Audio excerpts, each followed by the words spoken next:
안녕하세요. 노동 문제가 궁금한 섬시기의 신임 유튜버 노알못입니다. 이건 지난주에 있었던 일입니다.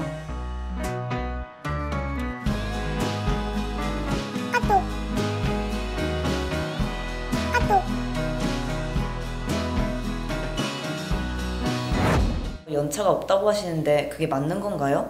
그렇지 않습니다.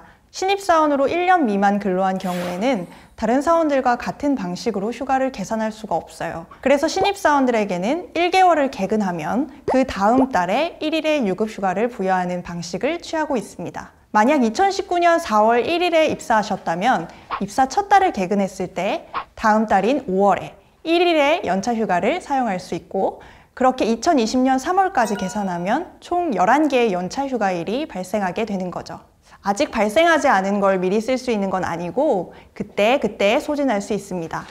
회사 규정에서 미리 쓰는 걸 허용해 주는 경우에는 그게 근로기준법보다 유리한 내용이기 때문에 회사 규정대로 따르시면 됩니다. 1년을 근무하셨다면 2020년 4월 1일에는 15일의 연차휴가를 부여받게 되는데, 종전에는 사용기간이 남은 전년도 미사용 휴가를 추가로 함께 사용할 수 있었어요. 그런데 2020년 3월 31일부터 근로기준법이 개정되어서 이러한 신입사원의 유급휴가는 최초 1년의 근로기간 안에 사용하도록 법이 바뀌었습니다. 그래서 앞으로 신입사원이라면 사용자가 연차를 쓰지 못하게 하는 경우라도 당당하게 주장해서 그때 적절히 휴가를 사용해 주시면 좋겠습니다. 제 연차휴가 일수는 어떻게 계산하나요? 먼저 회사 내 규정이 있고 그것이 근로기준법상 기준보다 더 좋은 내용으로 되어 있다면 당연히 그에 따르시면 됩니다. 하지만 의문이 생기신다면 근로기준법을 참고하셔야 되는데요. 근로기준법 제60조 1항에 1년간 80% 이상 출근한 근로자에게는 15일의 유급휴가를 주어야 한다고 규정하고 있습니다. 즉, 한 해를 성실히 근무한 근로자는 법에 따라서 다음 해에 총 15일의 유급휴가를 받게 되는 것인데요. 만약 근무한 기간이 3년을 넘어가게 되면 최초 근속 연수 1년을 초과하는 매 다음 2년마다 1일의 휴가를 추가로 받을 수 있습니다. 이를 가산휴가라고 하는데요. 가산휴가를 합친 연차휴가 일수는 총 25일을 넘을 수 없기 때문에 21년을 근속한 이후부터는 연차휴가 일수가 25일로 동일하게 유지됩니다.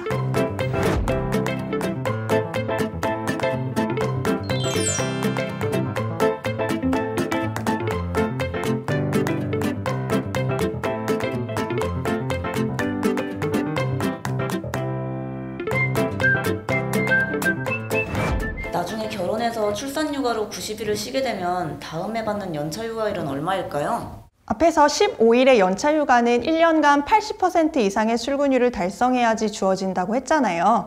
이때 출근율은 소정 근로일 대비 실제 출근일이 얼마인지에 따라 계산됩니다. 여기서 소정 근로일이란 법령, 단체협약, 취업규칙 등에서 근로 의무가 있는 날을 말하는데요. 1년 중에서 휴일, 휴무일을 모두 제외하고 실제로 근로해야 할 의무가 있는 날수를 의미합니다. 계산을 해보면 수식의 분모가 소정 근로일, 분자가 출근일인데 이 분모는 작아질수록 그리고 분자는 커질수록 출근율은 높아지겠죠.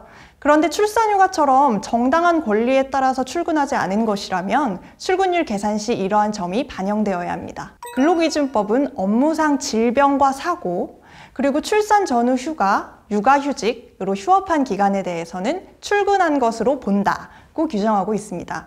그리고 2014년 대법원 판례에서도 근로자가 부당해고를 당한 기간 역시 소정근로일과 출근일에 모두 포함되어야 한다고 해석하고 있습니다. 마지막으로 연차휴가를 사용한 기간이 문제될 수 있는데요. 이에 대해서는 출근일에 포함한다는 규정이 없기 때문에 출근일에는 임의로 포함할 수 없지만 소정근로일에서 빠지게 됩니다.